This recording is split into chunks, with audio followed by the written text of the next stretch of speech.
தமிழ்நாட்டுடைய மண், மொழி, மானம் காக்க மக்கள் எல்லாரையும் ஓரணியில் திரட்டுறது தான் இதனுடைய அடிப்படையும் முதன்மையான நோக்கமும். தமிழ்நாட்டுக்கு தொடர்ந்து இழைக்கப்படக்கூடிய அநீதிகள், தமிழ்நாட்டு மக்கள் எல்லாரும் ஒருங்கிணையணும், அதை எதிர்த்து போராடணும் என்பதற்கான முயற்சி தான் இந்த முயற்சி. அனைத்திலும் இழந்த தமிழ்நாட்டை ஒன்றிய அரசு பல்வேறு வழிகளில் பல்வேறு நிலையில் தொடர்ந்து புறக்கணிச்சிக்கிட்டு இருக்கு. தமிழ்நாட்டிலிருந்து வசூலிக்கப்படக்கூடிய வரியை தமிழ்நாட்டுடைய வளர்ச்சிக்கு தர்றதில்லை. தமிழ்நாட்டுடைய நிதி உரிமைகள் ஜிஎஸ்டி கொள்கை மூலமாக அது புறக்கணிக்கப்படுது. எதிர்க்கட்சிகள் ஆளக்கூடிய மாநிலங்களுக்கு உரிய நிதி ஒதுக்கிறதில்ல.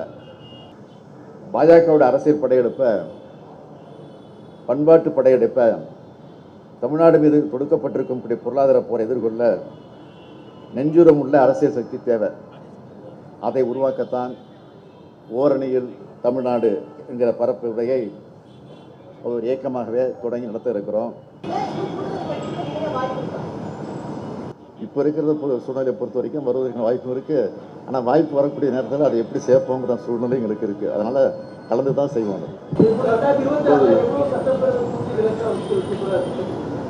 நாங்கள் ஏற்கனவே 200 சொல்லியிருக்கிறோம். அதை தாண்டி தான் வரும்னு நினைக்கிறேன்.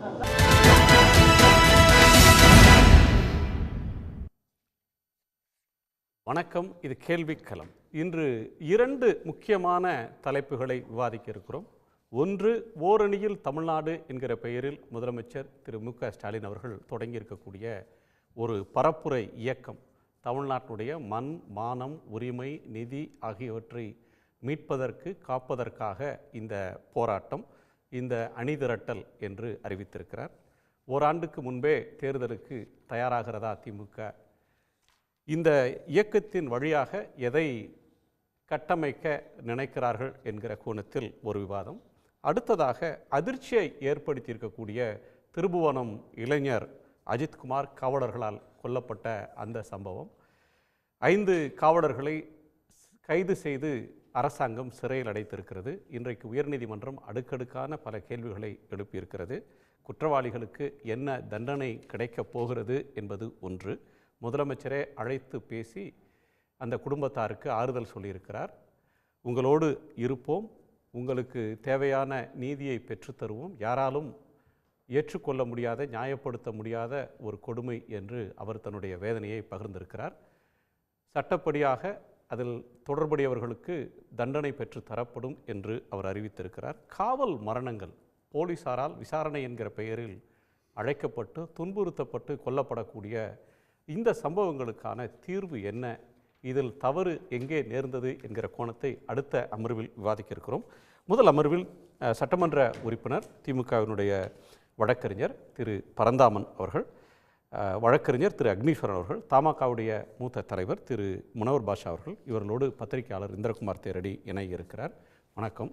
பரந்தாமன், பொதுவாக தேர்தல் பரப்புரை அப்படின்ற ஒன்றை நேராக தேர்தலுக்கான முயற்சி இது அப்படின்னு பரப்புரை செய்வாங்க. இது ஓரணியில் தமிழ்நாடு அப்படின்னு சொல்கிறப்ப 2 அம்சங்கள் அதில் பெருசாக நிற்குது. ஒன்று, தமிழ்நாட்டை ஒரு பெரிய ஆபத்து சூழப்போகிறது, சூழ்ந்து கொண்டிருக்கு. அரசியல், பண்பாடு, மொழி, கலாச்சாரம், பொருளாதாரம்னு எல்லா வகையிலும் நமக்கு எதிராக ஒன்றிய அரசு செயல்படுகிறது. அதற்கு எதிராக போரிடுவதற்கு ஒரு வலிமையான நெஞ்சுரம் கொண்ட ஒரு அரசியல் சக்தி தேவை, அதை ஒவ்வொரு வீட்லேயும் போய் சொல்லணும் அப்படின்னு ஒன்று பண்ணுறீங்க. அப்போ இந்த தேர்தல் அப்படின்ற ஒன்று, பிஜேபி அரசு, ஒன்றிய அரசு தமிழ்நாட்டின் மீது தொடுக்கக்கூடிய தாக்குதல், அவர்களுக்கு ஈடு கொடுப்பதற்காக ஒரு அரசியல் வலிமை கொண்ட ஒரு இயக்கத்தை, தலைமையை இங்கே நிலைநிறுத்தணும் அப்படின்ற ஒரு கோணத்தில் தான் இந்த தேர்தலை சந்திக்க போகிறீங்களா? நிச்சயமாக. அதாவது பாரதிய ஜனதா கட்சி ஆட்சிக்கு வந்த பிறகு தேர்தல் அரசியலை தாண்டி இது ஒரு சித்தாந்த யுத்தமாக தான் இருக்குது. வெறும் ஆட்சி அதிகாரத்துக்கான ஒரு போராக இருந்தால் தேர்தலை மையப்படுத்தி எலெக்ஷனில் வின் அண்ட் வெற்றி தோல்வி அப்படிங்கிற ஒரு ஆஸ்பெக்ட்ஸில் பார்க்குற மாதிரி இருந்தால் இது தேவையில்லை. ஆனால் அதை தாண்டி அரசியல் வெற்றி தோல்வியை தாண்டி சித்தாந்தத்திற்கான ஒரு போராக தான் இதை நம்ம பார்க்குறோம். ஏன்னா பாரதிய ஜனதா கட்சி மக்களுடைய ஆதரவோடு ஆட்சி அதிகாரத்தில் வந்து அரசாங்கத்தை அமைச்சா அவங்க வந்து ஒரு நியூட்ரலான ஒரு செக்யுலரான ஒரு ஃபெடரல் கவர்மெண்ட்டாக அவங்க இருக்க மாட்டேங்கிறாங்க. அவங்களுக்கான ஆர்எஸ்எஸ் சித்தாந்தத்தை ஆட்சி அதிகாரத்தின் மூலமாக கொண்டு போய் திணிக்கிறாங்க எல்லா மாநிலங்கள்லையும். அப்போது இதை வந்து தமிழ்நாடு மட்டும்தான் இன்றைக்கி வரைக்கும் இதை வந்து பாதுகாத்துக்கிட்டு இருக்கு. அவங்களுடைய அந்த ஆர்எஸ்எஸ் சித்தாந்தத்தை இங்கே பெனிட்ரேட் பண்ண விடாமல் அளவுக்கு இன்றைக்கி தடுத்துக்கிட்டு இருக்கு. இது ஒரு திமுகவால் மட்டுமே இது தடுத்துட முடியுமா, சாத்தியப்படுத்த முடியுமானா அது முடியாது. இன்றைக்கி திமுகவை வந்து வீழ்த்துவதற்கு, திமுகவை பலவீனப்படுத்துவதற்கு, அரசியல் ரீதியாக வந்து வாக்குகளை பகுப்பதற்கு பல காரணிகளை வந்து உருவாக்குறாங்க, பல கட்சிகளை தோற்றுவிக்கிறாங்க, பல முகமூடிகளை இங்கே இறக்குறாங்க. இது வெறும் தேர்தல் அரசியல்னு சொல்லி நம்ம கடந்து போயிட முடியாது. இதுக்கு பின்னாடி ஒரு சித்தாந்தம் இருக்குது. அதுக்கு காரணம் என்னன்னா, தமிழ்நாட்டினுடைய மண் வளம் மொழி இனம் இது சார்ந்த இருக்கக்கூடிய அந்த சகோதரத்துவம், ஒரு ஒருமைப்பாடு, இது எல்லாமே வந்து பிற மாநிலங்களுக்கு வேறுபடுது. அந்த வேறுபட்ட விஷயங்களை இன்னும் அதிகமாக்கி பகைமையை உருவாக்குவதற்கு, மதங்களுக்கு இடையிலே வந்து பூசல்களை உருவாக்குவது, சாதிகளுக்கிடையே பூசல்களை உருவாக்குவது, இதையெல்லாம் வந்து வட மாநிலங்களில் ஓரளவுக்கு வந்து வெற்றி அடைஞ்சிக்கிட்டு வருது பாரதிய ஜனதா கட்சி. அதனால் அவங்க வந்து பல இடங்களில் தேர்தலையும் வெற்றி பெறாங்க. ஸோ மக்களுடைய எண்ணங்களை பிரெயின் வாஷ் பண்ணி பிறகு எலெக்ஷனில் வின் பண்ணுறாங்க. அந்த ஒரு மூளை செலவு இங்கே தமிழ்நாட்டில் நடக்கக்கூடாது. அதுக்கு என்ன அதுக்கு எது காரணமாக அமையினா, இந்த சித்தாந்தத்தில் நம்ம வலிமையாக இருக்கணும். இன்னொன்று, இதை முன்னெடுக்கக்கூடிய ஒரு பொறுப்பு ஏன் திமுகவுக்கு இருக்குன்னு சொல்ல வேணான்னா, திமுக வந்து வெறும் தேர்தலுக்காக மட்டுமே உருவாக்கப்பட்ட ஒரு கட்சி அல்ல. திமுக ஒரு சமூக இயக்கமாக தோற்றுவிக்கப்பட்டு தேர்தல் அரசியல் தேவை என்பதை உணர்ந்து பிறகு தேர்தலுக்கு போச்சு.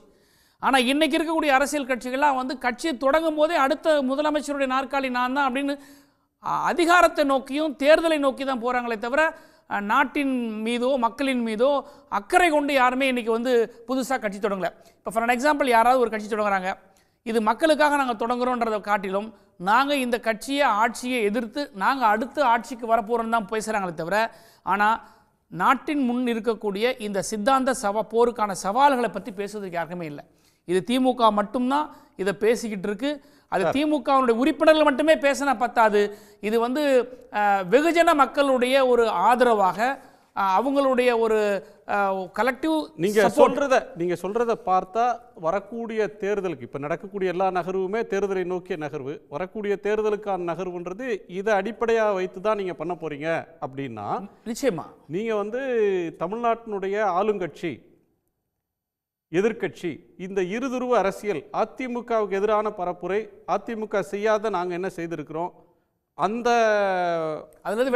அதிலிருந்து மாறி வேற திசையில் வந்துருச்சு. காரணம் என்னன்னா, அந்த இடத்த கோட்டை விட்டது அதிமுக. இப்போ அம்மையார் ஜெயலலிதா இருக்கும்போதும் சரி, அல்லது எம்ஜிஆர் அவங்க இருக்கும்போதும் சரி, இது எங்கே போய் நிற்கும்னா, ரெண்டுமே வந்து டிராவிடன் பார்ட்டி தான் அந்த ஸ்டேட்டை ஆண்டுட்டு இருந்துச்சு. இவங்க கையில் தான் இருந்தது. ஒன்று திமுக ஆட்சிக்கு வரும், இல்லைன்னா அதிமுக ஆட்சிக்கு வரும். அந்த இடத்துல சித்தாந்தங்களுக்கு சிதைவு கிடையாது, அங்கே பேராபத்து கிடையாது. ஆனால் இன்னைக்கு திராவிட கட்சின்னு சொல்லிக்கொள்ளிக்கொள்கிற பேரை வச்சுக்கிட்டு இருக்க ஒரு அரசியல் கட்சி, ஒரு நாட்டை ஆண்ட கட்சி, இன்னைக்கு பிரதான எதிர்கட்சியாக இருக்கக்கூடிய கட்சி, இன்றைக்கு தமிழ்நாட்டினுடைய மக்களுக்கு எதிரான சித்தாந்தம் இருக்கக்கூடிய ஒரு கட்சியோடு இணைந்தது மட்டுமில்லை, அவர்கள் செய்யக்கூடிய மோசமான செயலை கையை கட்டின்னு வாய முடியும்னு வேடிக்கை பார்க்குது. இது மிகப்பெரிய ஆபத்து. நீங்கள் தேர்தலில் வின் பண்ணுங்க, வின் பண்ணாமல் போங்க, ஆட்சிக்கு வாங்க, ஆட்சிக்கு வராமல் போங்க. வீடு இருந்தால் தான் நம்ம வந்து பாதுகாக்க முடியும். வீட்டையே விட்டுட்டோன்னு வச்சிங்க, நம்ம தெருவில் தான் போய் நிற்போம். ஆனால் இன்றைக்கி அதிமுக அதை தான் இன்றைக்கி வந்து அதை நோக்கி தான் போய்கிட்டு இருக்குது. ஆனால் திராவிட முன்னேற்ற கழகம் தேர்தலுங்கிறது வேற, அது தேவை, நமக்கு அதிகாரத்துக்கு தேவை. ஆனால் அதே சமயத்தில் நம்ம கொள்கையை, நம்ம மண்ணை, நம்ம மக்களுடைய அந்த ஒருமைப்பாட்டை நம்ம விட்டு கொடுத்துடக்கூடாது. அதை நம்ம பாதுகாக்கணும்னா இன்னைக்கு சரி நிறைய கட்சிகள் உருவாகும் சார். எடப்பாடி பழனிசாமி அவர்கள் எதிர்க்கட்சி தலைவர் 2 நாளைக்கு முன்னாடி பேசும்போது சொன்னார், நீங்கள் பார்த்தது பழைய பழனிசாமி இதுவரையும் பார்த்தது, இனிமேல் வேற பழனிசாமியை பார்க்க போறீங்க, உண்மைதான், இனிமேல் செயல்பாடு ரொம்ப தீவிரமாக இருக்கும் அப்படின்னு சொல்லியிருந்தாரு. நீங்கள் நெஞ்சுரம் மிக்க அரசியல் தலைமை வேணும் அப்படின்னு சொல்கிற இடத்துல டெல்லியை எதுக்கணும், அதற்காக தமிழ்நாட்டில் மீண்டும் ஓட்டு போடுங்க, மீண்டும் ஒரு வாய்ப்பை தாங்க அப்படின்னு கேட்கிற மாதிரி இருக்கு. அதில் வந்து திரு பழனிசாமி அவர்களை நீங்கள் ரொம்ப கரெக்ட். அதாவது இதுக்கு முன்னாடி பார்த்த பழனிசாமியை விட நான் வந்து வேறு விதமான பழனிசாமி என்னுடைய முகத்தை பாருங்கன்னு சொன்னாங்க இல்லையா, முருகன் மாநாட்டில் காட்டிட்டார் ஒரு முகத்தை. ஒரு பேரறிஞர் அண்ணா பெரியாரை பற்றி இழிவுபடுத்துகிற ஒரு கூட்டம், தமிழ்நாட்டுக்குள்ள ஒரு கூட்டத்தை போட்டு முன்னாள் அமைச்சர்கள் அதிமுகவுடைய நிர்வாகிகளை உட்கார வச்சு சொல்லக்கூடிய அளவுக்கு துணிச்சல் இருக்கு அவங்களுக்கு. இவங்க வந்து மௌனியா இருந்து வெளியில வராங்க. இதுதான் பழனிசாமியுடைய முகம், புதிய முகம். அப்படியா திரு அக்னி, இந்த ஓரணியில் தமிழ்நாடை எப்படி பார்க்குறீங்க இந்த முன்னெடுப்பை? இது ஒரு 2026க்கான சட்டமன்ற தேர்தலுக்கான முன்னெடுப்பாக தான் நான் பார்க்குறேன். தமிழ்நாட்டுடைய மாண்புமிகு முதலமைச்சர் அவர்கள், திமுகவினுடைய தலைவர், இது மட்டும் இல்லை, ஓரணியில் திரள்வோம்ன்றது அவங்களுடைய 2வது நிலைப்பாடு. நீங்கள் மதுரையில் ரோட் ஷோ போனது தான் ஃபஸ்ட்டு கேம்பெயின். அவங்களுக்கு பொதுக்குழு நடத்தினாங்க, அப்புறம் ரோட் ஷோ போனாங்க. இதெல்லாம் இப்போ ரோட் ஷோ ஊருக்கு போனாலும் ரோட் ஷோ பண்ணுறாங்களே, ஒரு பல கிலோமீட்டர் நடந்து மக்களை சந்திக்கிறாரு. ரோட் ஷோ போனாலே பயத்தின் வெளிப்பாடுன்னு தான் அர்த்தம். இந்திய நாட்டினுடைய பிரதமர் வந்து ரோட் ஷோ போனார், என்ன ஆச்சு? 272 303லேருந்து 240க்கு வந்துட்டார். அது மாதிரி தான் மாநில கட்சி ஆளுகிற கட்சிக்கும் நிலைமை ஏற்படும். ஒன்று. இன்னொன்று, தமிழ்நாட்டில் நீங்கள் எல்லாரும் ஓரணியில் தான் சார் இருக்கிறீங்க. தமிழ்நாட்டுடைய மாண்புமிகு முதலமைச்சர் அவர்கள், திமுகவினுடைய நிலைப்பாடு என்ன? மாண்புமிகு எழும்பூர் சட்டமன்ற உறுப்பினர் மரியாதைக்குரிய பரந்தாமன் அவர்கள் பேசுகிற போது, நாங்கள் வந்து இந்த மண், மானம், உரிமை அப்படிலாம் சொன்னார் இல்லையா?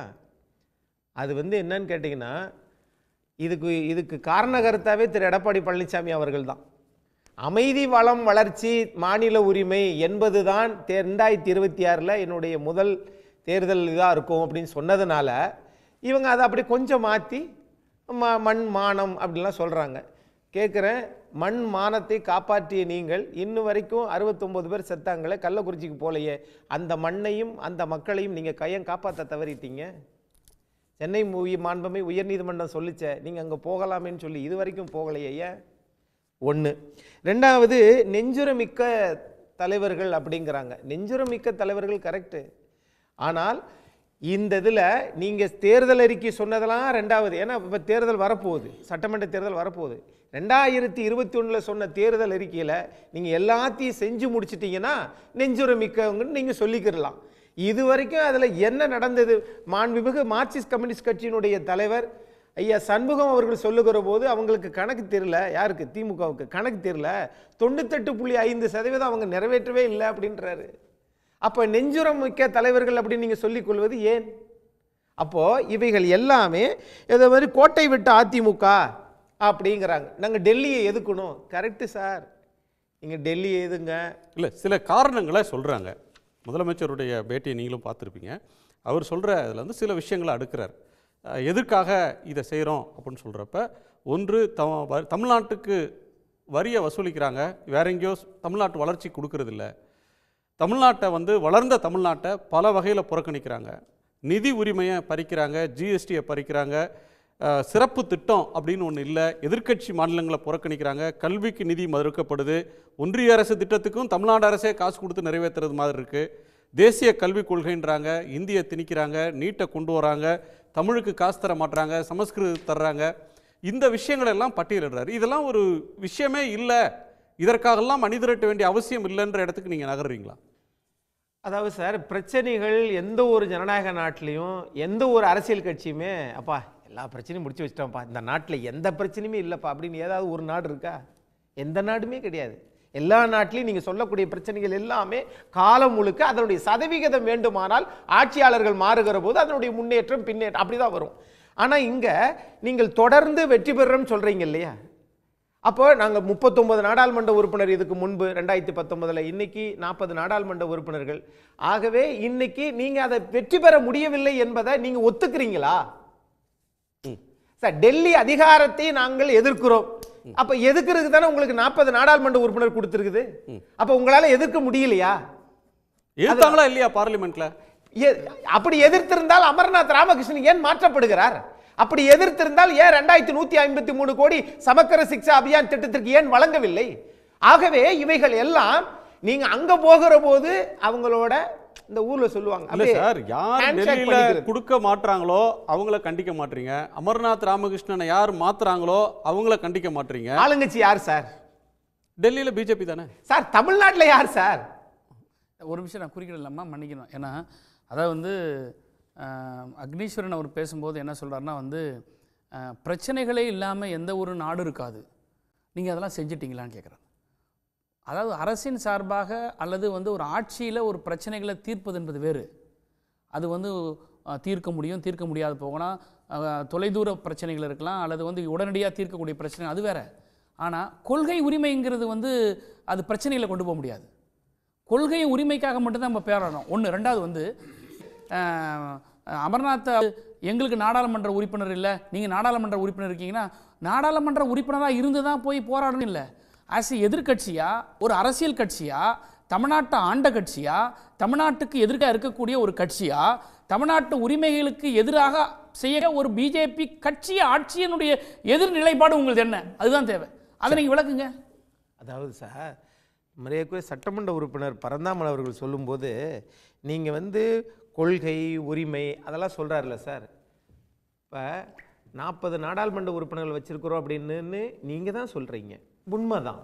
நீங்கள் தொடர்ந்து வெற்றி பெறீங்க. அந்த வெற்றி பெறுவது கொள்கை பிடிப்பு இருக்கிறதுனால தானே வெற்றி பெற்றிருக்கீங்க. அதனால் இந்த மண்ணிற்கு என்ன பலன் தான் கேட்கிறோம். கீழடி ஆய்வுக்கு அதிக பணத்தை ஒதுக்கியதும் முன்னைய அதிமுக ஆட்சி தான். சிக்கோகோ மாநாட்டில் வந்து தமிழ் உரிமை மாநாடு, தமிழ் அந்த கீழடி ஆய்வுக்காக பெட்டா என்ற நிறுவனத்துடன் இணைந்து அங்கு வந்து ஒரு மாநாடு நடத்தினது. முதல் மாநாடு அமெரிக்காவில் இப்ப நடத்துறது. அப்போ இதையெல்லாம் நீங்க நடத்தவும் மாட்டீங்க. ஆக அமர்நாத் ராமகிருஷ்ணன் மாற்றியதை உங்களால் தடுக்கவும் முடியாது பாராளுமன்றத்தில். அதே மாதிரி நீங்க ஜீவாதார பிரச்சனைகள் எதையும் உங்களால் தீர்க்கவும் முடியாது. சரி, தமிழ்நாட்டில் நீட்டு விலக்கு உங்களால் கொண்டு வர முடியாது. ஆனால் பாஜக எதிர்ப்பு கொள்கை, எங்களுக்கு மாநில உரிமை என்று சொல்லிக்கொண்டு இருந்தால் இது மாநில தேர்தலை எடுபடாதுன்னு சொல்ல வரேன். அதுக்கு தான் பாஜக எதிர்ப்பு அப்படின்னு இந்த தேர்தல் எடுபடாது. இப்ப நீட் எதிர்ப்புக்கு பழனிசாமி அவர்கள் ஆட்சியிலையும் சட்டம் போட்டாங்க, நீட் விலக்கு மசோதா போட்டாங்க.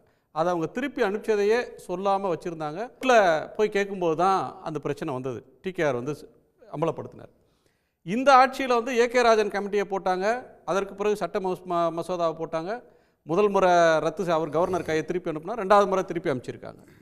ஸோ ஒரு மாநில அரசு தன்னால் ஆனதை செய்கிற போது செய்ய மறுக்கிறவங்களை நோக்கி கேட்கணுமா? ஒரு மாநிலத்தில் ஆளுங்கட்சி எதிர்கட்சி எல்லா கட்சியும் ஏற்றுக்கொண்ட ஒன்றுக்கு ஏன் நீங்கள் டெல்லியில் ஒத்துக்க மாட்டீங்க அப்படின்னு அவங்கள நோக்கி கேட்கணுமா? அல்லது நீங்கள் நீட் விலக்கு கொண்டு வரலையே அப்படின்னு இவங்கள நோக்கி கேட்குறது சரியா? Correct sir. தன்னால் ஆனதைத்தானே சார் சொல்லணும். சட்டமன்றத்தில் எங்களுக்கு நீட் ரகசியம் சொன்னீங்களே, அப்போ உங்களால் ஆக முடியாதுன்னு தெரிஞ்சு தானே சொன்னீங்க. உச்சநீதிமன்றத்தில் 11 நீதிபதிகள் கொண்ட குழு 5 நீதிபதிகள் போட்டதானே இடைக்கால தீர்ப்பு. அதுக்கு முன்னாடி 2012-13 அல்டாமாஸ் கபீர் தீர்ப்புக்கு மேலே தானே மேல்முறையீடு போச்சு. அப்போ 5 நீதிபதிகளுக்கு மேலே அன்றைய அதிமுக அரசாங்கம் உச்ச நீதிமன்றத்தில் கேவியட் தாக்கல் பண்ணும்போது என்ன சொன்னாங்க? உங்களுக்கு என்னப்பா அது அவசரம், பொறுங்க, செக்ஷன் 10D திருத்தியது தவறு, ரஞ்சித் ராய் சௌத்ரி கமிட்டி போட்டது தவறு என்பதெல்லாம் சொல்லதை தாண்டி இப்போ அதை உங்களால் கொண்டு வர முடியும் தெரிஞ்சு சொன்னீங்களா? தங்களால் ஆகாது அல்லது முடியாதுன்றதை ஏன் ஒரு அரசியல் கட்சி சார், இந்தியாவிலே ஒரு அரசியல் கட்சி அறிவு அண்ணா அறிவு ஆலயம், அறிவுக்கு ஆலயம் வைத்த கட்சி திமுக சார். ஏன் உங்களுக்கு ஏன் இது பண்ண முடியல? அப்போ உங்களுக்கு சாத்தியப்படாத ஒன்றைத்தான் நம்ம சட்டமன்றத்தில் நம்ம வந்து தெரியாம சொல்லிட்டோம், தன்னால முடியாததை சொல்லிவிட்டோம். ஆனா பொய்யான வாக்குறுதின்னு மக்கள் நினைச்சிடக்கூடாதுன்ட்டு தான் 89 லட்சம் கையெழுத்து வாங்கினீங்க. அதுக்கு முன்னாடி மரியாதைக்குரிய டிஆர் பாலு முன்னாள் மத்திய அமைச்சர் வச்சு உள்துறை அமைச்சரை பார்த்து கேட்டீங்க, என்ன சொன்னீங்க? தமிழ்நாட்டில் 230 சட்டமன்ற உறுப்பினர்கள் ஆதரிச்சும் 2 முறை தீர்மானம் போட்டு நீட் விலக்க தமிழ்நாட்டில் திமுக கொண்டு வர முடியவில்லை. 89 லட்சம் கையெழுத்து வாங்கி என்ன பயன்? அப்ப அதே மாதிரி 7/7/2007 நாங்க கொடுத்தது மாதிரி இந்த நீட் விலக்குக்கு இன்னைக்கு கேட்கிறாங்களே, அன்னைக்கு அனந்த கிருஷ்ணன் கமிட்டி சொன்னது மாதிரி அன்னைக்கு வீரப்ப மொய்லி ஆட்சி இருந்தது, அவர் தான் மக்கள் நல்வாழ்வுத்துறை அமைச்சர். அதனால அன்னைக்கு 86 நாளில் அது ஓகே ஆயிடுச்சு. ஆனால் இன்னைக்கு திரு ஏகே ராஜன் நீதியரசர் குழு போட்டும் 89 லட்சம் கையெழுத்து ஏகே ராஜன் குழு நீட் விலக்கு 230 எம்எல்ஏவும் உங்களுக்கு ஆதரவு தெரிவிச்சும் மாண்புமிகு எதிர்க்கட்சி தலைவர் அதிமுகவும் ஆதரவு தெரிவிச்சும் உங்களால கொண்டு வர முடியலன்னா நீங்கள் கொள்கையை பத்தி பேசுறீங்களா இல்ல வெற்றிக்கான யுக்தியை மட்டும் தெரிஞ்சுக்கிட்டு நீங்க அரசியல் பண்றீங்களா? இவர் கேட்குற கேள்வி இப்போ நான் பதில் சொல்லிடுறேன் ஒரே ஷார்ட்டாக. இவ்வளோ தூரம் நீட்டி முழங்கினாரு நம்ம அக்னீஸ்வரன். நீட்டி முழங்கல வரலாறு வரலாறு அதான் வரலாறை நீட்டி சொன்னீங்க நீங்கள். நீட்டுக்கான ரகசியம் அல்லது நீங்கள் வந்து மசோதாவுக்கு வர ஒரு முறைக்கு 2 முறை நீங்கள் வந்து நிறைவேற்றி அனுப்புனீங்க எல்லாம். ஆஸ் அன் அட்வொகேட்டாகவே நான் வந்து சார்ட்ட கேட்குறேன், இது வந்து சென்ட்ரல் கவர்மெண்ட்டோட சப்ஜெக்ட். மாநில அரசு ஒரு சட்டத்தை ஏற்றி ஜனாதிபதியுடைய ஒப்புதலுக்கு த்ரூ யூனியன் கவர்மெண்ட் மூலிமா அனுப்புது. ஒப்புதல் கொடுக்க வேண்டியது அது அவங்களுடைய கடமை, இது நமக்கான உரிமை. ஒரு மாநில சட்டமன்றம் நிறைவேற்றிய ஒரு சட்டத்தை நீங்கள் நிறைவேற்றாமல் கிடப்பில் போடுறீங்களே, இது தப்புன்னு சொல்லி பிஜேபி பற்றி பேசுறதுக்கு இவங்க சரியாக இருக்குமா? இல்லை திமுக வந்து நிறைவேற்றி அமைச்சதை இன்னும் கையெழுத்துவாங்களேன்னு கேட்குறது சரியா இருக்குமா? இதெல்லாம் தெரியாம தான் தேர்தலில் சொல்லிட்டாங்களோ, இதெல்லாம் தெரியாம தான் நீங்களும் வந்து அனுப்புனீங்களோ? மனோகர் பாஷா சார்ட்ட கேட்கலாம். ஒரு நீட்டை மட்டும் வச்சு நம்ம போக முடியாது, ஒரு டிபேட்டை வந்து இது பண்ண முடியாது. ஒரு தேர்தலுக்கான முன்னெடுப்பு, தமிழ்நாடு வஞ்சிக்கப்படுகிறது, தமிழ்நாட்டுக்கு அநீதி, அதற்கு எதிராக போராடணுன்றது திரு பரந்தாமன் திமுக முன்வைக்கிற ஒரு தீம். அது எடுபடாது. இந்த தேர்தலில் தமிழகத்துடைய மாண்புமிகு முதலமைச்சர் எல்லா துறையிலையும் தமிழ்நாடு தான் முதலிடம் பெற்றிருக்கிறது, மத்திய அரசே முதலிடமாக தமிழகத்தை பாராட்டி கொண்டிருக்கிறது என்றெல்லாம் சொல்லுகின்ற பொழுது இவர் சாதனையை சொல்லி வாக்குகளை பெற முடியாது. எனவே மத்திய அரசுக்கு எதிராக மத்திய அரசின் மீது பழி சுமத்தி அதன் மூலம் நாடாளுமன்ற தேர்தலில் வெற்றி பெற்றதைப் போல இந்த தேர்தலையும் ஏதோ மோடிக்கும் முதலமைச்சர் ஸ்டாலினுக்கும் இடையிலே நடக்கின்ற ஒரு தேர்தலை போல மாற்ற வேண்டும் என்று முயற்சிப்பாரே. ஆனால் தமிழ்நாட்டை பொறுத்தவரை இன்றைக்கு எதிர்க்கட்சியாக பிரதான எதிர்க்கட்சியாக இருக்கின்ற அதிமுகவிற்கும் திமுகவிற்கும் இடையிலே நடக்கின்ற தேர்தலாகத்தான் இந்த தேர்தலை நாங்கள் பார்க்கிறோம். ஏனென்று சொன்னால் பாரதிய ஜனதா கட்சியினுடைய உள்துறை அமைச்சராக இருக்கின்ற அமித்ஷாவே நம் மரியாதைக்குரிய எடப்பாடியார் தலைமையிலே தான் தமிழகத்திலே ஆட்சி அமையும் என்பதை தெளிவாக சொல்லியதற்கு பின்னால் தேர்தல் களம் என்பது மீண்டும் அதிமுக ஆட்சிக்கு வர வேண்டுமா அல்லது திமுக ஆட்சிக்கு வர வேண்டுமா என்பதுதான் களமாக இருக்க முடியும், கள யதார்த்தமாக இருக்க முடியும். இன்னைக்கு தமிழ்நாட்டில் இன்னைக்கு தேதிக்கு பல முனை போட்டி இருக்குது. ஒன்று திமுக கூட்டணி, இன்னொன்று அதிமுக பாஜக, இன்னொரு பக்கம் விஜய் கட்சி, அதுக்கப்புறம் நாம் தமிழர் கட்சி. இதில் வந்து திரு எடப்பாடி பழனிசாமி அவர்களையோ அல்லது புதிய போட்டியாளராக வரக்கூடிய தாவேகாவையோ முதலமைச்சர் ஒரு போட்டியாகவே கன்சிடர் பண்ணல. டிபேட்டில் தேர்தலில் மக்களை போய் சந்திக்கிற நேரத்தில் அவர்களை ஒரு பொருட்டாக இல்லாமல் தன்னை விட ஒரு பெரிய பதவியில் இருக்கிற ஒரு பெரிய இடத்துல உட்கார்ந்து இருக்கிற பிரதமரை வந்து மோடி வெர்சஸ் ஸ்டாலின், ஸ்டாலின் வெர்சஸ் மோடி அப்படி கொண்டு போகிறாங்கன்றது எப்படி பார்க்குறீங்க? இல்லை, அதாவதுங்க நான் என்ன சொல்கிறேன்னா, தமிழ்நாட்டை பொறுத்தவரை முதலமைச்சர் ஸ்டாலினுக்கு போட்டி என்று சொன்னால் அது எடப்பாடியார் தான். எடப்பாடியார் தலைமையில் இருக்கின்ற அதிமுக கூட்டணி தான் திராவிட முன்னேற்ற கழகத்திற்கு போட்டி. அதை விடுத்து இவரே பாரதிய ஜனதா கட்சியை தமிழகத்திலே வளர்க்க வேண்டும் என்ற முயற்சியிலே முதலமைச்சர் ஸ்டாலின் ஈடுபடுகிறாரோ என்ற சந்தேகம்தான் எனக்கு எழுகிறது. ஏனென்று சொன்னால் பாரதிய ஜனதா கட்சி தமிழ்நாட்டில் ஒன்றுமே இல்லைன்னு நீங்களே தான் சொல்கிறீங்க. திராவிட முன்னேற்ற கழக தலைவர்கள் எல்லாம் தமிழ்நாட்டில் ஏடிஎம்கேவும் பிஜேபியும் கூட்டு சேராம போயிருந்தா இப்படி ஒரு லைனை டிஎம்கே எடுத்திருக்க முடியாத. எதுங்க சேர்ந்ததுனால தான் பயம் வந்திருக்கு. அதிமுகவும் பாரதிய ஜனதா கட்சியும் சேர்ந்து இருக்கின்ற இந்த கூட்டணி ஒரு வெற்றி கூட்டணியாக மாறிவிடும் என்கின்ற அச்சத்தின் காரணமாக அதிமுகவை விமர்சிக்காமல் பாரதிய ஜனதா கட்சியினுடைய பிரதமரை விமர்சிப்பதன் மூலமாக தமிழ்நாட்டிலே பிரதமர் மோடிக்கு எதிரான ஒரு எண்ண ஓட்டத்தை உருவாக்கி அதன் மூலம் தேர்தல் ஆதாயத்தை பெறலாம் என்று நினைக்கிறார். ஆனால் கடந்த 10 ஆண்டுகள், அதாவது 5 ஆண்டுகள் திமுக ஆட்சி 4.5 ஆண்டு இருக்கிறது. அதற்கு முன்னால் ஜெயலலிதா, எடப்பாடியார் 10 ஆண்டுகள் ஆண்டதற்கு பின்னால் ஆட்சிக்கு எதிராக எண்ண ஓட்டம் இருந்தும் கூட 62 தொகுதிகளிலே அதிமுகவும் 10 கூட்டணி கட்சிகளும் 72 சட்டமன்ற உறுப்பினர்களை வெற்றி பெற முடிகிறது என்று சொன்னால் 75 தொகுதிகளிலே வெற்றி பெற முடிகிறது என்று சொன்னால் இந்த தேர்தலை பொறுத்தவரை 5 ஆண்டுகளாக மக்கள் மீது இருக்கின்ற வரி சுமைகள், மக்கள் மீது ஏற்பட்டிருக்கின்ற அதிருப்தி, இவைகள் எல்லாம் கண்டிப்பாக இந்த ஆட்சிக்கு எதிராக மாறுகின்ற பொழுது எடப்பாடியார் தலைமையிலே ஆட்சி வருவதற்கான வாய்ப்பு பிரகாசமாக இருக்கின்ற காரணத்தால் தேர்தல் களத்தை மாற்றி அமைத்து விடலாம். பாரதிய ஜனதா கட்சிக்கும் திமுகவுக்கும் இடையிலே நடக்கின்ற ஒரு போட்டியாக உருவாக்கி விடலாம் என்று நினைத்தால் கண்டிப்பாக அது நடக்காது.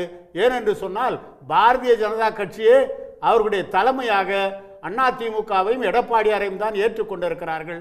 எனவே தேர்தல் களம் என்பது திராவிட முன்னேற்ற கழகத்திற்கும் அதிமுக தலைமையிலான கூட்டணிக்கும் இடையிலே தான் போட்டி. இன்னும் சொல்ல போனால் யாரெல்லாம் திமுக ஆட்சி அகற்றப்பட வேண்டும் என்று எண்ணுகிறார்களோ அவர்கள் எந்த கட்சியாக இருந்தாலும் ஓரணிக்கு வர வேண்டியது காலத்தின் கட்டாயம் என்று நாங்கள் கருதுகிறோம். டெல்லிக்கு எதிராக போராடுறதுக்கு ஓரணியில வாங்கன்னு முதலமைச்சர் கூப்பிடுறாரு. நீங்க வந்து திமுக ஆட்சியை வீழ்த்துறதுக்கு ஓரணியில வாங்க நீங்க கூப்பிடுறீங்க. அகற்றுவதற்கு ஓகே, இந்திரகுமார் ஓரணியில வாங்கன்னு கூப்பிடுறோம். இந்திரகுமாருடைய கோணத்தை கேட்கிறேன். இந்திரகுமார், 2-3 முக்கியமான புள்ளிகளை திரு முனவர் பாஷா சார் தொடராரு. ஒன்று, அச்சம் எதிரொலியாக ஏடிஎம்கே பிஜேபி கூட்டணியை பார்த்து திமுக கூட்டணி அஞ்சுகிறது, அதன் எதிரொலி தான் இந்த பேச்சு அப்படின்றது ஒன்று. வாக்குறுதிகளை நிறைவேற்ற சாதனைகள்னு சொல்வதற்கு இல்லாததுனால திசை திருப்புவதற்காக பிஜேபியின் மீது, டெல்லி அரசாங்கத்தின் மீது, மத்திய அரசாங்கத்தின் மீது ஒரு தாக்குதலை, விமர்சனத்தை திமுக தலைமை முன்னெடுக்கிறது, முதலமைச்சர் ஸ்டாலின் அவர்கள் முன்னெடுக்கிறாங்கன்னு ஒன்று. அடுத்ததா சொல்லக்கூடிய கருத்து, போட்டி என்பது திமுகவுக்கும் அதிமுகவுக்கும் தான் தமிழ்நாட்டை பொறுத்தவரையிலும் போட்டி, மீதி இந்த வகையான பரப்புரை அப்படின்ற ஒன்று களத்தில் எடுபடாதுன்றது இன்னொரு வாதம். இதில் முதல்ல வந்து டிஎம்கே வெர்சஸ் ஏடிஎம்கேவா அல்லது டிஎம்கே வெர்சஸ் பிஜேபியா அப்படின்ற கொஸ்டின் ரைஸ் பண்ணியிருந்தாரு. 2 பேரும் ஒரே கூட்டணிக்கு, அதாவது அதிமுகவும் பாஜகவும் ஒரே கூட்டணியாக மாறியதற்கு பிறகு பாஜக தனி அதிமுக தனி என்று வேறுபடுத்தி பார்க்க முடியாத அளவிற்கு, எனக்கு முன்னால் பேசிய மாண்புமிகு சட்டப்பேரவை உறுப்பினர் பரந்தாமன் அவர்கள் குறிப்பிட்டது போல, மதுரையில் நடைபெற்ற அந்த முருகன் மாநாடு நிகழ்ச்சியை ஒட்டி அதில் இஸ்லாமிய பிரச்சாரம் மேற்கொள்ளப்படுகிறது. அதை இஸ்லாமிய மக்களின் வாக்குகளை பெற்று வாக்கு சதவீதத்தை அதிகரித்து வெற்றி பெற்ற அதிமுக எம்எல்ஏக்கள் அந்த மேடையில் உட்காந்து வேடிக்கை பார்க்குறாங்க. எடப்பாடி பழனிசாமி அந்த மாநாட்டுக்கு வாழ்த்து தெரிவிக்கிறார். அப்போது முழுக்க ஒரு பாஜக சங்கிமயமாகி இருக்கக்கூடிய அதிமுக அப்படின்றது தான் இன்னைக்கு இருக்கிறது. பழைய அதிமுக அல்லது குறைந்தபட்ச திராவிட சிந்தனையை வெளிப்படுத்துகின்ற, அல்லது பெரியாரின் பெயரை சொன்னால் குறைந்தபட்சம் அஞ்சுவது போல நடிக்கின்ற அதிமுகவாக கூட இன்றைய அதிமுக இல்லாமல் மாறி இருக்கிறதுங்கும் பொழுது ஃபைட் அப்படின்றது வந்து டிஎம்கே வெர்சஸ் பிஜேபியாக மாறிய அதிமுக அப்படின்னு சேர்த்து தான் அதை பேச வேண்டியிருக்கிறது. ரெண்டாவது, வாக்குறுதிகளை நிறைவேற்றவில்லை அப்படின்றது குறித்து கேள்வி வந்தது. வாக்குறுதிகளை நிறைவேற்றுவது அப்படின்றத பொறுத்தவரையில் கொடுத்திருந்த பெரும்பான்மையான அல்லது முக்கியமான வாக்குறுதிகள் அனைத்தையும் நிறைவேற்றி இருக்கிறார்கள். என்னென்ன வாக்குறுதி நிறைவேற்றப்பட்டிருக்கிறது என்பதை கூட கிட்டத்தட்ட 6 மாதம் அல்லது 2 மாதத்துக்கு ஒரு முறை கூட தொடர்ச்சியாக திமுக தரப்பிலிருந்து விளக்கம் கொடுக்கப்பட்டு தான் இருக்கிறது. ஆனாலும் எதையுமே செய்யலை அப்படின்னு வழக்கமான ஒரு அரசியல் பிரச்சாரத்தை எடுத்திருக்கிறார்கள். மக்கள் மத்தியிலே எடுபடாது. மகளிருக்கு உரிமை தொகை கொடுக்கப்பட்டு கொண்டிருக்கிறது, புதுமை பெண் திட்டம், நான் முதல்வன் திட்டம், தமிழ் புதல்வன் திட்டம், ஒவ்வொரு திட்டமும் என்ன மாதிரியான தாக்கத்தை ஏற்படுத்துகிறது, ஐஐடியில் எத்தனை பேர் தமிழ்நாடு அரசு பள்ளி மாணவர்கள் படிச்சுட்டு இருக்கிறாங்கன்றது குறித்தெல்லாம் மக்கள் நேரடியாக பார்த்துட்டு இருக்கும் பொழுது இது எதையுமே செய்யலை அப்படின்ற பொத்தாம் பொதுவான பிரச்சாரத்தை மக்கள் நிராகரிப்பார்கள். மூணாவது, திமுகவுக்கு இந்த கூட்டணியை பார்த்து பயம் வந்திருக்கிறது அப்படின்னு. இந்த கூட்டணியை பார்த்து திமுகவிற்கு பயம் வந்தது அப்படின்னு சொல்றதை விட தேர்தல் களத்தில் மக்களுக்கு பயம் வந்திருக்கிறது. அதிமுகவும் பாஜகவும் சேர்ந்து நிற்கின்ற இந்த கூட்டணியை பார்த்து மக்களுக்கு அதிமுக என்னவாக மாறி இருக்கிறது.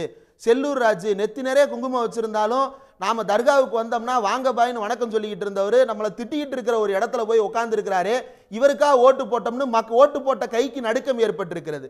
ஏற்கனவே ராஜேந்திர பாலாஜி இஸ்லாமிய வெறுப்பை பேசியதன் காரணமாக மக்களால் விரட்டப்பட்டவர் மீண்டும் விரட்டுவதற்கு மக்கள் தயாராகிறாங்க. இப்படி மக்களுக்கு அச்சத்தை ஏற்படுத்தி இருக்கக்கூடிய கூட்டணியாக இருக்கிறது. திமுகவுக்கு அச்சத்தை ஏற்படுத்துகிறது என்பது வந்து திமுகவுக்கு அல்ல, மக்களுக்கு.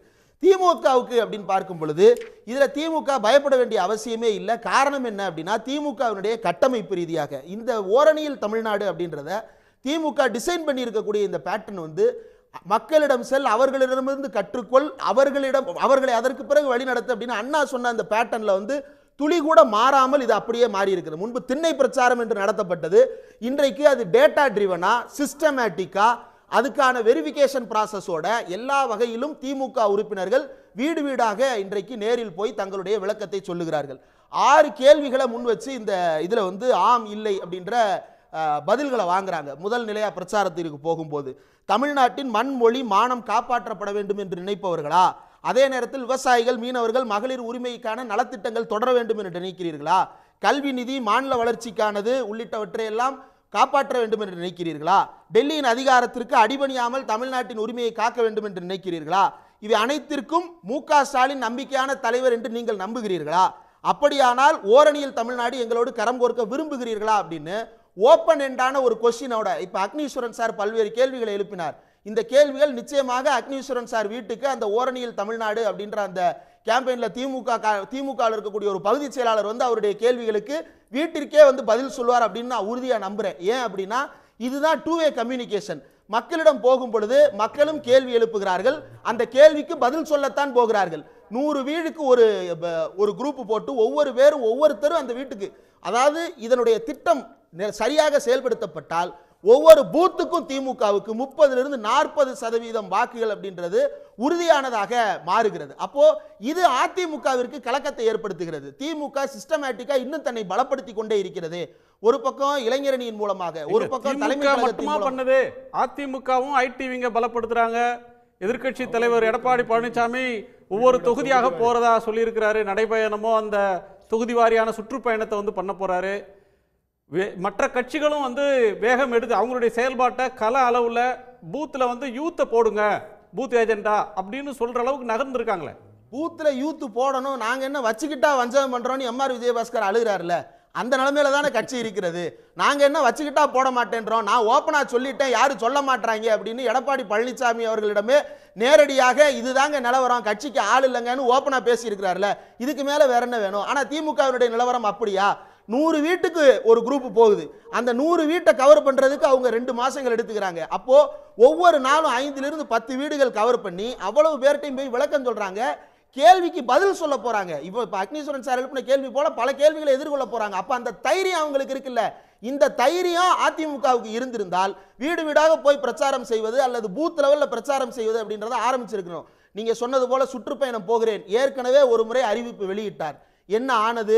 செல்லூர் ராஜு கூட்டத்தில் சேறு பறந்தது, எடப்பாடி பழனிசாமி பங்கருக்குள் பதுங்கினார். இதுதான் நடந்தது. அதே போல இன்னொரு நடிகர் ஒருத்தர் நானும் கிளம்ப போறேன்றாரு. இன்னைக்கு அந்த கட்சியினுடைய கொள்கை பரப்பு செயலாளர்னு ஒருத்தர் பேசுறாரு, தலைவர் ஷூட்டிங்ல இருக்கிறாரு அப்படின்னு. தமிழ்நாட்டையே உழுக்கிற அளவுக்கு எது நடந்தாலும் நாங்க ஷூட்டிங்ல தான் இருப்போம்னு ஒருத்தர் சொல்றாரு, இன்னொருத்தர் பங்கரை விட்டு வெளியவே வரமாட்டேன்றாரு. இதுதான் நிலைமையா? இப்படித்தான் தமிழ்நாட்டுடைய அரசியலை நம்ம எதிர்பார்க்கிறோமா? திராவிட இயக்க அரசியலை கூர்தீட்டுவதற்கான களமாக தமிழ்நாட்டு களத்தை பயன்படுத்துவதற்கு யாருக்கும் உரிமை இருக்கிறது. ஆனால் அதை இன்றைக்கு இருக்கக்கூடிய அதிமுகவோ அல்லது வந்து தாவேகா உள்ளிட்ட புதுமுகங்களோ ஏதாவது செய்திருக்கிறார்களா? ஒண்ணுமே செய்யலையே. செய்வதற்கான எந்த விதமான வேலைப்பாடுகளும் அதிமுக இல்ல. செயல் திட்டம் ஏதாவது இருக்கிறதா? அதிமுக இப்ப ஒண்ணும் இல்ல. திமுக வந்து கடந்த மாதம் இந்த டோர் டு டோர் கேம்பெயின் அப்படின்றத திமுக இன்டர்நெட் அல்ல, கடந்த 2 ஆண்டுகளாக ரொம்ப மும்முரமாக இல்லம்தோறும் இளைஞரணின்னு முதல்ல ஆரம்பிச்சாங்க. அதற்கு பிறகு இளம் பேச்சாளர்களை கண்டுபிடிக்கிறதுன்னு கல்லூரியில் பயிலுகின்ற மாணவர்களை அழைப்பு கொடுத்து 17,000 பேரை செலக்ட் பண்ணி இன்னைக்கு தொகுதிக்கு 2 இளம் பேச்சாளர் திமுக வைத்திருக்கிறது, 25 வயது நிரம்பிய இளைஞர்களாக. அதிமுகவில் இப்படி தமிழ்நாடு முழுக்க ஒரு 10 பேரை காட்ட முடியுமா? அப்படி இல்லாத சூழ்நிலையில எப்படி திமுகவை இவர்கள் எதிர்கொள்ள போகிறார்கள்? இன்னொன்னு, இதுல கொள்கை ரீதியாக திமுக முன்னெடுத்திருக்கின்ற எந்த விஷயத்தை பற்றியாவது அதிமுகவிற்கு கவலை இருக்கிறதா? இப்ப அக்னீஸ்வரன் சார் வந்து கேட்கிறாரு, அமர்நாத் ராமகிருஷ்ணன் பணியிட மாற்றத்தை உங்களால் தடுக்க முடிந்ததா அப்படின்னு சொல்லிட்டு. ஒன்றிய அரசு பணியாளர்கள் தேர்வாணையத்திலிருந்து போடப்பட்ட ஒருத்தரை ஸ்டேட் கவர்மெண்ட் மாற்ற முடியலையான்னு கேட்கிறாரு. ஒரு வழக்கறிஞர் இந்த கேள்வியை கேட்கறதா என்னால புரிஞ்சுக்கவே முடியல. எடப்பாடி பழனிசாமி கேட்கிறாருன்னா அவர் அரசியலா கேட்கலாம், வழக்கறிஞர் ஒருத்தர் இந்த கேள்வியை கேட்கிறாருன்னா மக்களை முட்டாள்னு நினைச்சிட்டு இருக்கீங்களா? யார் யாரை மாத்துறது? இப்ப தமிழ்நாட்டில் ஒரு எஸ்பியை சஸ்பெண்ட் பண்ணிருக்காங்க, அவரை டிஸ்மிஸ் பண்ண முடியுமான்னு கேட்கிற மாதிரி இருக்கு. எஸ்பி எங்க இருந்து அப்பாயிண்ட் ஆகிறாரு? யூனியன் பப்ளிக் சர்வீஸ் கமிஷன் பெங்களூர்ல அந்த ஸ்டாம்பீடுக்கு காரணமாக இருந்தவர்னு சொல்லிட்டு ஒரு எஸ்பியை அந்த கர்நாடகா கவர்மெண்ட் வந்து பணியிடை நீக்கம் செய்கிறது. அதற்கு ஒன்றிய மத்திய பணியாளர் தேர்வாணையத்திலிருந்து மறுப்பு தெரிவிக்கிறாங்க. எந்த அடிப்படையில் அவர் மேல நடவடிக்கை எடுத்தீங்க? அவரை சஸ்பெண்ட் பண்ணதே தப்பு அப்படின்னு சொல்லிட்டு. அப்போ அதிகாரமே இல்லாத ஒரு இடத்துல வந்துட்டு நீங்க என்ன பண்றீங்கன்னு பூட்டை ஆட்டுறதுக்கு பதிலாக பூட்டை பூட்டி சாவியை ஒளிச்சு வச்சிருக்கிற ஒருத்தன்ட்ட போய் சாவியை கொண்டாடா பூட்டை திறக்கணும்னு கேட்கறதுக்கு பதிலாக சாவி இல்லாத ஒருத்தர் நீ ஏன் கள்ளச்சாவி போட மாட்டேன்றன்னு கேட்கிற கதையாக இருக்கிறது இந்த கேள்விகள் எல்லாம். ஒன்றிய அரசுக்கும் மாநில அரசுக்கும் இன்றைக்கு கீழடியில நாங்க தான் நிதி ஒதுக்கணும்னு பெருமையா பேசுறாரு எடப்பாடி பழனிசாமி. அந்த கீழடின்ற விவகாரத்துல தமிழ்நாட்டினுடைய இன உரிமை பிரச்சனை அடங்கி இருக்கிறது என்பதை பேசுவதற்கு அவருக்கு குறைந்தபட்ச செயல் திட்டமாக இருக்கிறதா? கிடையாது. காரணம் என்ன அப்படின்னா, திராவிடம்னா என்னன்னே தெரியாத ஒருத்தர், முருகன் மாநாடுன்னு சங்கிகள் நடத்துற மாநாட்டுக்கு வரவேற்பு தெரிவிக்கிற ஒருத்தருக்கு கீழடி நாகரிகத்தை பற்றி பேசுவதற்கும் இரும்பு கால நாகரிகத்தை தமிழன் வைத்திருந்தார் என்று பேசுவதற்கும் குறைந்தபட்ச சிந்தனை ஓட்டமே வராது.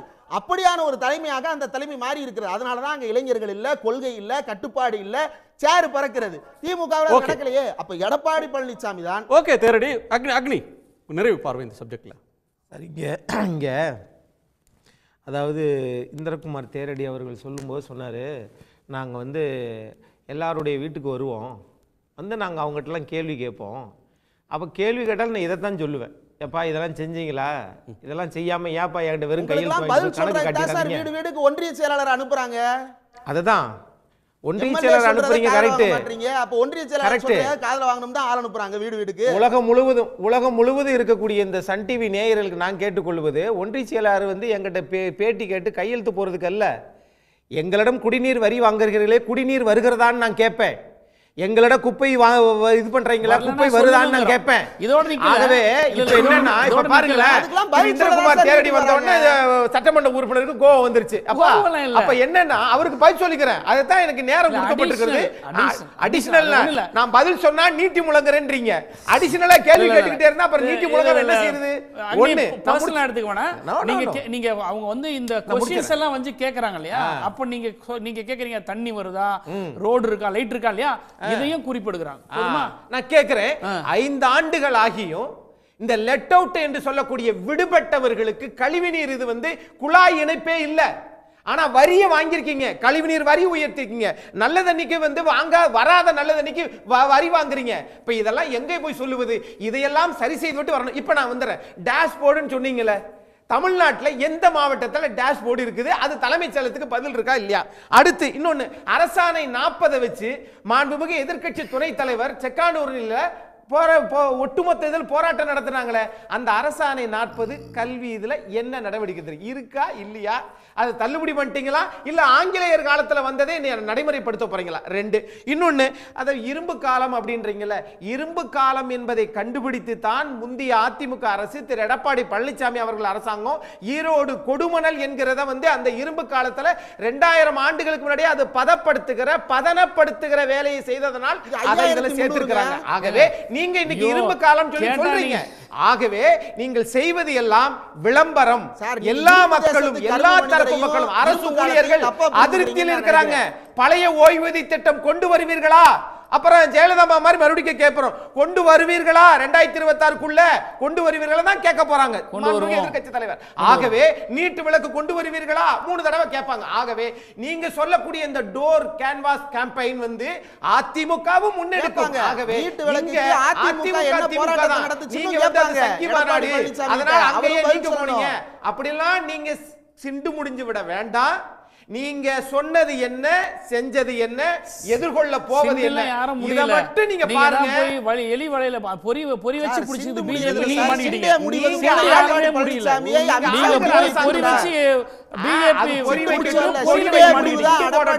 நாகாசாயிய மாறட்டும், அத பத்தி உங்களுக்கு ஏன் கவலை? ஆகவே இங்க தமிழ்நாட்டுல திமுக அதிமுக கொண்டு வந்து ஆகவே இத எடப்பாடி பழனிசாமி ஆளுங்கட்சியா இருப்பதனால போறாங்க. அதத்தான் சார் நீங்க பேசும்போது கூட நாங்க அமைதி காக்கணும், ஆனா நாங்க பேசும்போது எல்லாரும் குறிக்கிடணும்னா இது சரியா? இரண்டாவது ரவுண்ட் எப்படி நடக்கும்? பயத்தின் வெளிப்பாடு தான், தனியா பேச வேண்டிய அவசியம் கிடையாது. பயத்தின் வெளிப்பாடு கேட்டானா நான் தனியா போய் பேசுறா யார் கேப்பா? கீழ வந்து பேசுறதா கேட்பாங்க, தனியா நம்ம அதனால கூப்பிடுறாங்க. ஆகவே இங்க நான் நினைப்பது ஒண்ணே, எல்லா தரப்பு மக்களுக்கும் தேவைகளை பூர்த்தி செஞ்சீங்களா இல்லையா? சித்தாந்தம் தேவை, சித்தாந்தத்தை தவிர அரசாங்கத்தின் சீர்திருத்தம் என்ன? இது ரெண்டுமே எடப்பாடி பழனிசாமி மக்களும் அதிருப்தியில் தான் இருக்கிறார்கள் அப்படின்னா என்னுடைய பார்வை. அது ஒரு ரெண்டுல ஏதாவது ஒன்னு ரெண்டா வெளிப்படுத்தி அது நடக்கும், அது கண்டிப்பா நடக்கும். நாடாளுமன்றத்துல ஒரு இடமா கிடைச்சிருக்கும்ல, டெபாசிட் காலி பண்ணி விட்டாங்கல, ஒரு இடம் 40 இடமெல்லாம் இன்னும் சொல்லிட்டே இருக்க வேண்டியதுதான். இந்த 2001 2026க்குள்ள நீங்கள் செய்தது மக்கள் ஏற்றுக்கொள்ளும்படியா இல்ல, அவ்வளவுதான்.